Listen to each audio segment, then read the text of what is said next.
give them 3 options and encourage them to switch the ball. If it was clogged up here, which was obviously the issue yesterday. So we had this line here. We wanted one of these 4 players always behind the ball. Reason being, 2 banks of 4 and a keeper. The opposition's going to have 2 players presumably up front, the 9 and the 10. So you've got your 2 stoppers there. Want to have at least a 3v2. But from what we saw yesterday, one of the issues we felt was the fullbacks weren't bombing on, and they could have. That we needed to incorporate them to, to create a numerical advantage. So we encouraged them to push on. There. All right. I suppose the first consideration is why no goalkeeper. If the game training is supposed to simulate the football problem, the game, why no goalkeeper? Why, Yeah, the reason we didn't have a goalkeeper was because we felt that with a goalkeeper and without these goals on the side, may have been difficult or harder to encourage the players to switch the point of attack, which was the idea of the exercise. Okay. Anyone? What does the goalkeeper do during the session? Keeper training. With Joey. What do you haven't got a keeper coach? No, we've got one. Good one. I hope Australia's got a keeper. More resource. If it's encouraging to switch play, what's the use of having the middle goal? Well, because the idea of it is ideally you penetrate through the middle. Going to your number 9's always your number 1 option, so you don't want to close that off. You don't want to just say, go left, go right, because then all of a sudden you might get these 2 guys blocking that goal and these 2 guys blocking that one. So it keeps the back 4 honest as well.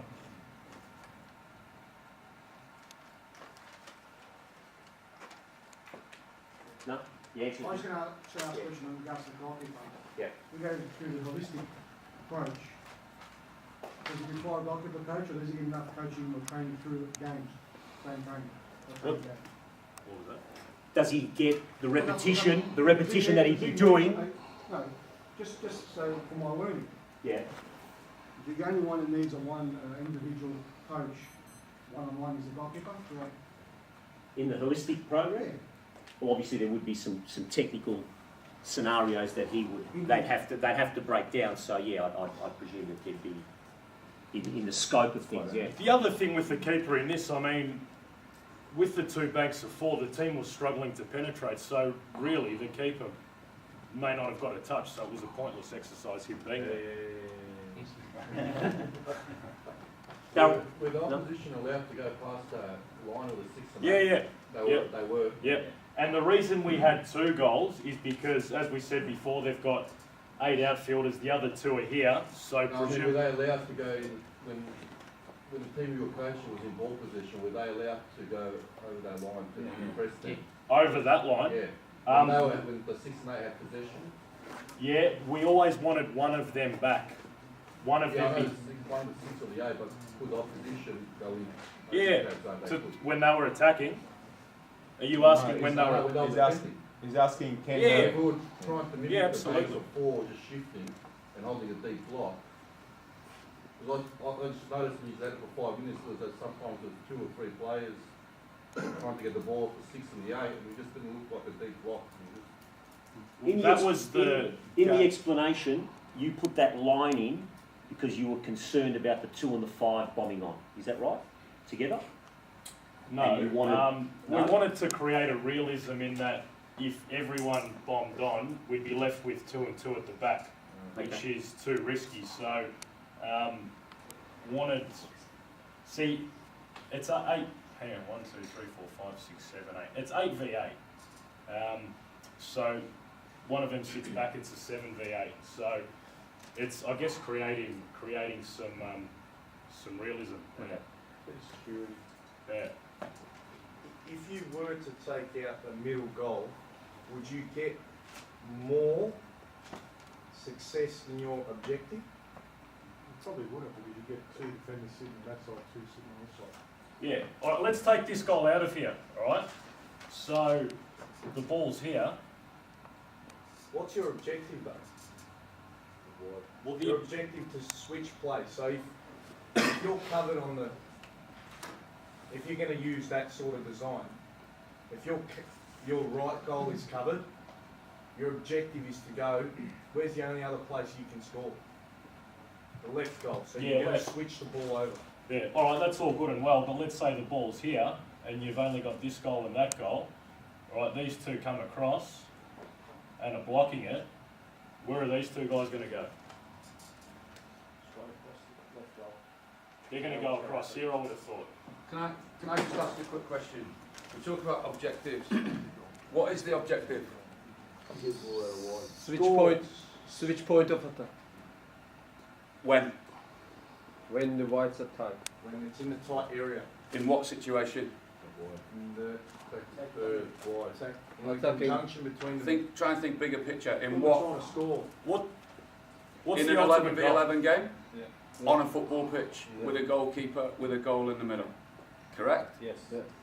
So we start taking goals out of here and putting goals here and doing this, and I heard someone say a minute ago, if you take that middle goal out, these two players just go and defend this goal and these two go and defend this goal. So are we keeping it within the big picture, 11v11, the way that we're going to play on the weekend? It doesn't not look real. So for me, you constantly have to keep going back. Is this what we will see on the weekend? Is this what we want to do on the weekend? And one thing that I saw, can I just put up pen a second? Switch, yeah. There was one point you got a great switch and you got the 7 on the ball here. The bigger picture things, what's he now going to do in a game? Put a cross in. What does he have to do in this game? Come backwards, play a sideways ball, go through a little goal here. So could you have 3 goals and keep the large goal with the goalkeeper in goal, so you've got 3 points of attack, but it's still realistic as in a match day? Maybe. Potentially. And that comes back to wins, losses, whatever. For me, it would be, and I asked Ivan the question earlier, what is the actual purpose of what we're trying to do here? And I keep hearing it's to switch. Is it? What's the real purpose? To score a goal, but To score a goal from what situation? if it's tight, switch and find a better position and score. Combination. To penetrate in wide areas. So you did the switch to penetrate. Switch to penetrate. Yeah. So we've got to penetrate. That's the bigger picture. That's what we want to achieve. If we don't need to switch to penetrate, don't switch to penetrate. If you can penetrate, penetrate. But if you can't, that's when we then switch. So I guess the big thing for me is make sure this goes back to 11v11. Make sure it is actually what you want to achieve, not some concocted thing that is made up in my own head, really. And going back to that point, did actually contemplate putting a goalkeeper in there, but we felt that it would probably encourage the players to, you know, shoot too much, shoot from distance and that, so rightly or wrongly. The other thing is we kept these goals level with the 6-yard box because, you know, aim is to sort of get in behind the defence, so having it on the byline. Is that not? Yeah. So that wasn't the outline. So we could go play beyond those goals. No, that was the outline. Ah. They were the goals, so that effectively was the byline for that game. But like one of the aims is, you know, getting in behind the defence. So in a game, you get into these positions, whipping across.